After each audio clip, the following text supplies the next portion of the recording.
जात की बात खत्म करते हैं, चाहे ओबीसी हो, एससी हो, माइनॉरिटी हो। इस देश में पैसा सभी को प्यारा है। पैसा कहां से आता है? आरबीआई से। आरबीआई की स्थापना किसने करवाई थी? बाबा साहब डॉक्टर भीमराव अम्बेडकर ने।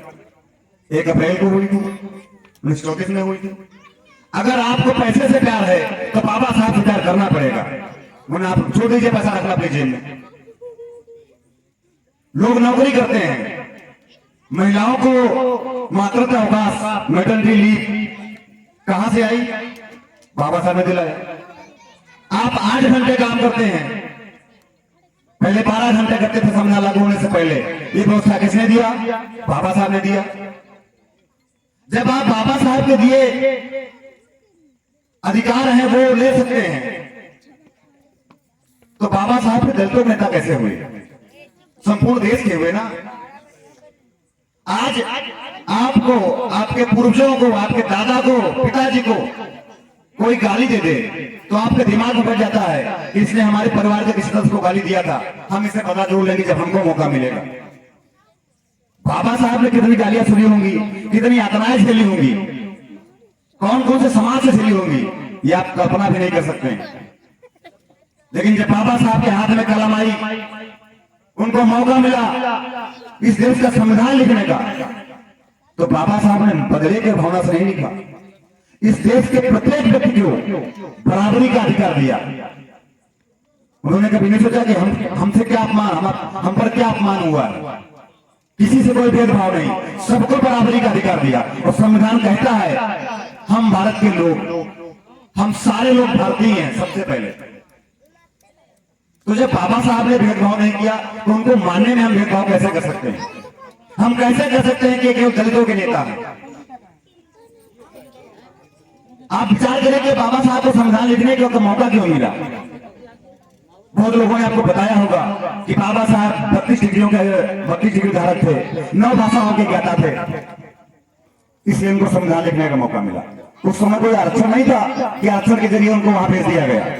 इस देश की मजबूरी थी और कोई इतना पढ़ा लिखा व्यक्ति नहीं था।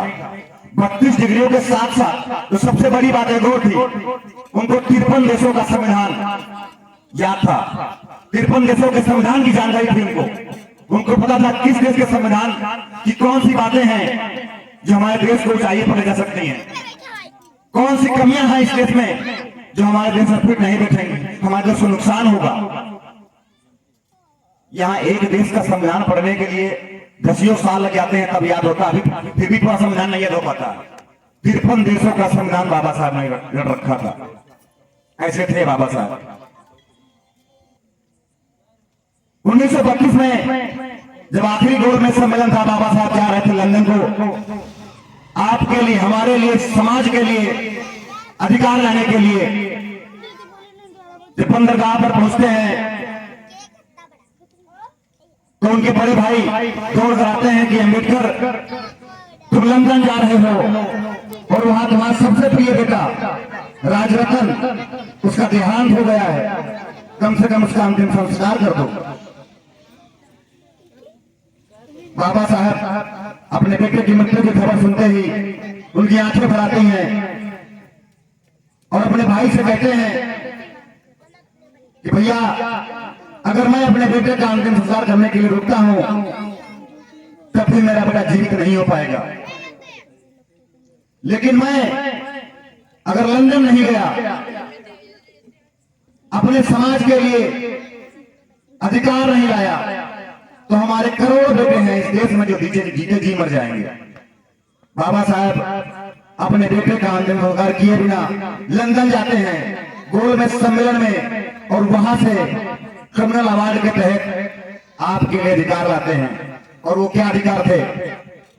पृथक निर्वाचन क्षेत्र का अधिकार, 2 वोट का अधिकार। ये जो आप वोट डालते हो ना, ये वहीं से आया था। उनके सबसे प्रिय बेटे की कुर्बानी है जिसको आप शराब में और मुर्गे में बेच देते हैं।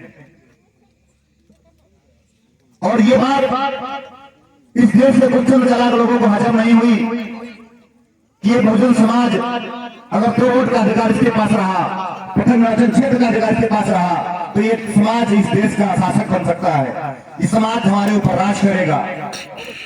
उस साजिश के तहत बाबा साहब को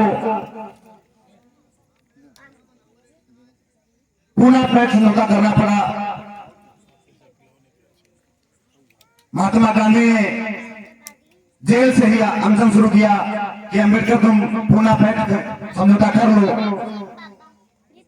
अगर बाबा साहब तब भी नहीं माने तो हमारे समाज की पस्तियां जलाई जाने लगी, हमारे लोगों को मारा जाने लगा। तो बाबा साहब ने सोचा कि जिनके लिए हम लड़ रहे हैं, जिनके लिए हम अधिकार लेकर आए हैं, अगर वो हमारा समाज ही नहीं बचेगा तो अधिकारों का हम क्या करेंगे।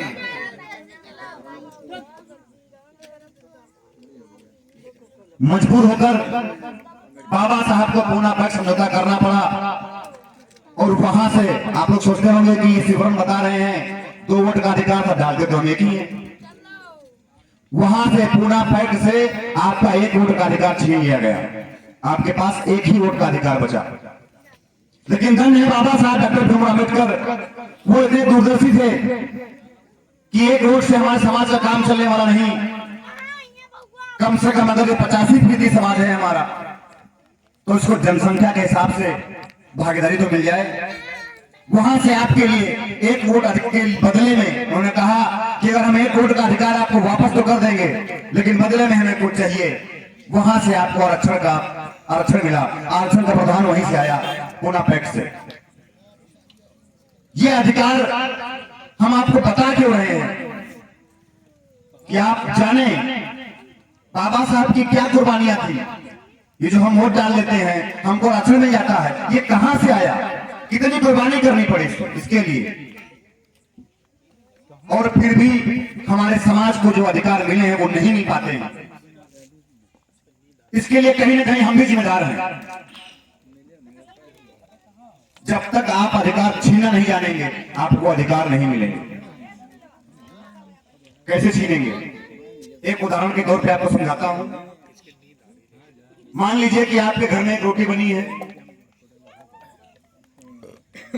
और आप किसी पर तरस खाकर, सामने कुत्ता बैठा पूछ रहता है ना, तरस खाकर आपने रोटी कुत्ते को पकड़ाई और वो कुत्ते ने पूरी रोटी पकड़ ली।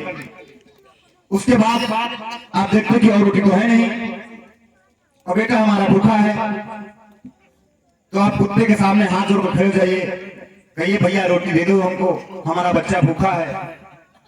तो क्या वो कुत्ता रोटी देगा? आप लोग अगर ध्यानपूर्वक सुन रहे हो तो बताइए, क्या वो कुत्ता रोटी देगा? नहीं देगा। तो नहीं देगा तो क्या करना पड़ेगा आपको? आप अपने बच्चे का पेट कैसे भरेंगे? कुत्ते से रोटी छीनना पड़ेगा और छीनने के साथ साथ डंडा लेकर कुत्ते को भगाना भी पड़ेगा। और अगर जरूरत पड़ी तो देश से बाहर छोड़ के आना पड़ेगा। तब आपको अधिकार मिलेंगे, आपके तब आपके महापुरुषों का सपना